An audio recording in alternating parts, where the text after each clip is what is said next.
Hello, everyone. Welcome to Table Talk episode number 4. Is it number 4? Tree. Number 3. The floor is mine. The floor is yours. And I'm going to rename this floor to be Table Talk episode 3. Boom. How's your October been so far? Good. I think I'm leading as far as sales and everything goes on the service side. I feel like I am. And I definitely am having my best month, which is good, you know. And what's kind of set you up for this month? Understanding that if I want to be in a position to continue bettering my life, I need to simultaneously better my life. Yeah. I understand it now. I need to make better decisions. I need to go to bed earlier. I need to get up earlier. I need to make sure that all of my ducks are in a row so when it comes time to shoot them, it's a collateral. It's a collateral, baby. What about you? So your month? How's October? It's been a really good month so far, man. Sales has been going good. I'm taking a little bit of vacation here at the end of this week, so it's mainly going to be me just grinding this week, man. It's been a lot of grind. Really got to focus on you got to have a one-track mind, because for me, it's really stressful knowing you don't have anyone in your pipeline. Empty. Empty. Empty. Empty. If you constantly feel that way of, oh my God, I got no one to sell to. Oh my God, I got nothing to do. Then you're putting yourself in this loop of just constant negativity. So, you know, setting yourself up right mentally, physically, emotionally, getting yourself right for the day is key. So one of the things I've done this month is do a little more training, right? Focusing more on word tracks, focusing more on just one day at a time. Right, making the best use you can of each individual day so that collectively when you look back on the last 14 days, you're proud of everything you've done because you've made those milestones. A few moments later. What do you like most about McMurray so far? Because you come from... originally Nanaimo, BC. Nanaimo. Man, getting adjusted to everything, mainly the cost of living. Like, I think people take for granted the ability we have here, especially northern Alberta, central to northern Alberta, having the ability to purchase things. Put a buck in my cup, I will shut the fuck up. It's like, yeah, you know, these groceries are expensive, these rentals are expensive, but if you were to look elsewhere, like Victoria, my buddy just got a 1-bedroom apartment, just a small little tier above a bachelor suite. Yep. And he's paying in Victoria, BC, the same, a little bit more than what I pay for a 4-bedroom townhouse. Whoa! What? Really? Yeah. Oh, great heavens! Like, acknowledge what you have while you have it, and also learning to shift the mindset, I think, from being a victim of life. It's so hard, and the cost of living, and I'll never be able to... Shut the fuck up. Do you know what I mean? That's what I've learned while I've been here. And I take notes from you. I see how you're on the grind. Yeah, man, you can't take anything for granted in these days. Down to how hard are you willing to work for the money you want to earn? Yeah. Are you fine with earning just $100,000 a year? No. Exactly. That's nothing. In today's age, that is literally nothing. It's sad to see. It's sad to say it. When I first, looked at moving my family up here, because I came out for a few months, just staying at my uncle's place during the week. And where were you there? Up Timberley. Timberley. Yeah, uptown. we had a uptown. Nice. So I was there. I wanted to see, like, okay, is low-income housing an option right now? Like, can I get into that so I can move my family up here and afford to save and put some money away? I looked at the prerequisites, like, what are the requirements to go ahead and apply? In 2025, if you want to go and apply for low-income housing, you can make up to over $100,000 a year and still qualify for low income. Please, no! No! No! No! Is that not the craziest thing you've ever heard? The craziest thing I've ever heard, man. $100,000 a year and you're low income. And which is true. This is true. Like, you can be paycheck to paycheck, because those things add up. Like the vehicles, if you want to get a new vehicle and then the wife wants a new car. Insurance, and then cars, brakes, everything about a car is expensive. On top of that, groceries aren't getting cheaper. 100%. And on top of that, gas isn't getting cheaper. Nothing is getting cheaper. But it's the ability, having the ability to say, I can't change the economy single-handedly. Nope. There's nothing, I can't phone Carney and be like, hey, bud, get your head out of your... I can't do any of that, but what I can do is control my actions. And your How thoughts. do you want your actions? How do you want your actions to represent you in the next few weeks? What do you want? What I want my actions to represent is hard work and effort put in, right? Because a lot of the time in the sales floor, you don't have to work 12-hour days. You're only scheduled for that 8-hour period of your day. And in the sales team, you don't get paid unless you sell. So for me, I want my actions to show the efforts I'm putting in, which will equal my paycheck at the end of the month. Because the more hours I put in here, even if some days they feel like I'm working for free, it's still worth that grind every single time. Because it just takes that one phone call for you. That one phone call or that one walk-in. And that's the same with you. It only takes one guy popping in to completely change your whole month. Yeah, Right? 100%, yeah. And what do you want your actions to reflect this month? I need to maintain the course I'm on. And I want to take a little bit of a religious detour Yeah, here. let's detour on. I've been converting as a Protestant Christian baptized in the Baptist Church to Catholicism. And in doing so, like, I've become a lot more in tune spiritually with God, and I really have been praying for direction. Which way do I need to go? What is the path forward, and what do I need to clear to get there? The proper guidance. And one thing I learned is when you pray for strength to get through the hard times, you will consistently find yourself in situations that demand that strength.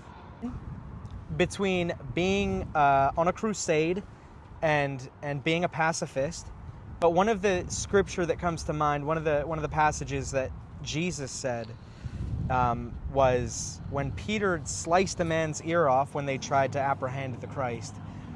He said, Peter, those who live by the sword die by the sword.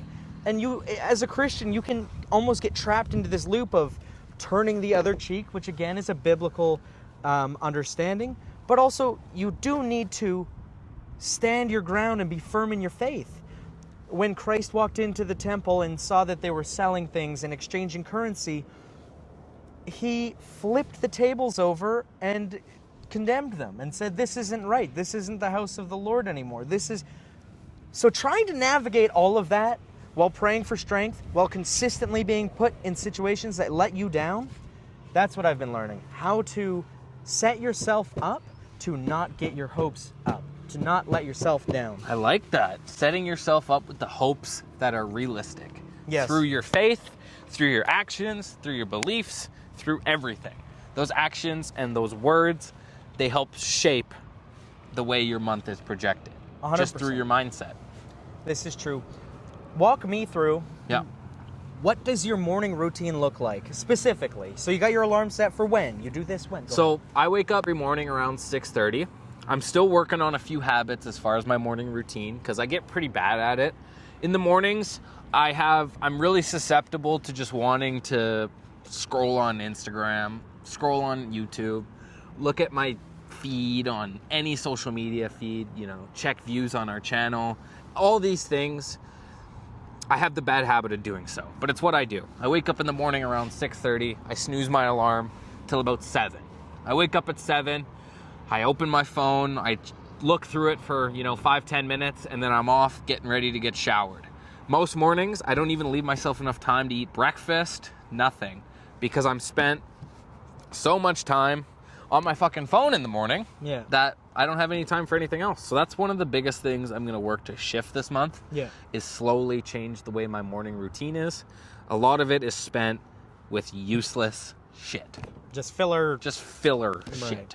Just to get me through to the point where I can get to work, and then my main arc of the day starts then, because then I'm productive, I'm hardworking, I'm ethical, I'm ready to go. But when I'm at home, fuck, man, especially because I still smoke so much weed. That's the biggest hindrance to my morning routine, is I wake up feeling pretty groggy, pretty dead. So then I kind of have to give myself that jolt of energy. Routine like? It's shifted while I've had the kids, because I now have full custody of my 3 boys. Yeah! Let's go! which is a painful situation. These are part of the things when I talk about like so much going on behind the scenes. There's so much, truly, but you can look at the negative or you can look at the blessings, and one of the things. And you can choose which one feeds your mind. Absolutely. Yep. So, my morning routine now that I have my boys, and it was way worse before, it was horrible. Now that I have my boys, Yep. I'm up at 5 a.m. every day. Whoa! God damn! If the boys need another bath, because I bathe them in the night, if they need another bath, I go ahead and get that sorted. I pack their bags for daycare. I get their snacks sorted. I have a change of clothes put away in the bags every single day for them. And then I feed them breakfast. What is going on here? Breakfast! They have a bottle, and then I ship them into the van and ship them to daycare. That's what my routine looks like. And even on the days where they're not, because they haven't been for the last couple days, just feeling a little bit unwell. What is it, Doctor? This man has no insurance. He'll never be able to afford this room. You're right, nurse. Extract the patient to the hallway. Stat! I still stick with the same routine because here's the thing. Yep. This is what I've learned. Children demand consistency. And that's actually really beneficial if you're not a bum of a parent. Yep. and Or you're not you letting show them up. consume the iPad. 100%. And last week I was passive on that. Like, you know, every parent should see how they do fit and do it as they see fit. I don't think so. No. I don't think the iPads are good. Nope. And there's studies that back this up. You know what I mean? Like a child under 3, it's crazy. The statistic, we can put it here, the real number, but it's a staggering number. It's a staggering number of children that are just left to consume the iPad that are under 5 years old. And it's like 70%. And that's what it is. And their attention span is so bad. Their retention skills are so bad. Yeah, dude. And like, then, imagine having your 3-year-old not be able to remember anything. let me detour. Let's detour back. So, I think what would be a nice change of pace to give rhyme and a reason, because we got rhyme.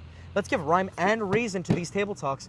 Let's set weekly goals for ourselves, because this is a weekly series. It is. Every Wednesday we record this, and every Saturday they get posted. So there's no reason we can't do any weekly goals. My weekly goal, and this gives you time to think about yours while I think about mine. I've already got mine locked. You got it locked? I've got it locked. I don't have it locked. So my weekly goal for this week is to sell 5 vehicles before I leave to Spruce Grove.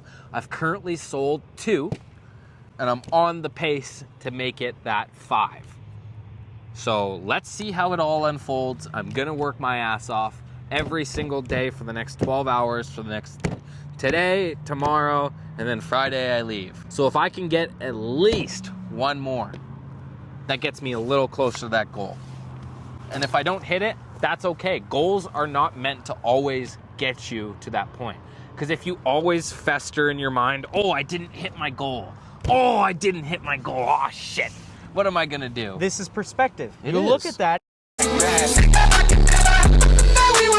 It can be fuel for your fire of, everything's on fire and I fucked up and this is so shitty. Or it can be fuel for your Hunger to get more. That's just it, the drive that you need. Fuck, I didn't hit my goal, so now I gotta hit 5 next week. There's no negotiables. Exactly. 100%. And what's Man. your goal?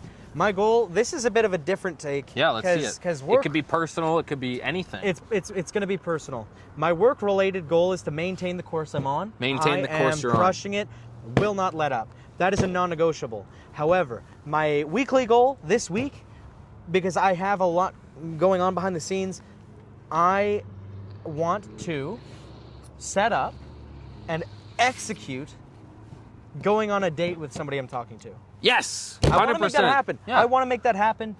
Hey everybody, we are going to be re-recording the outros just because of how things got cut off at the end there. In summary, we were talking about our goals for the week leading up to the next episode. My goal was to go on a date with a godly woman as I pursue being a godly man and continuing my walk in Christ and making sure that I'm living righteously. I look forward to this happening or not happening because it's either a great opportunity or a great lesson learned, and just continuing to be patient and knowing that it is thy will be done and not my will be done.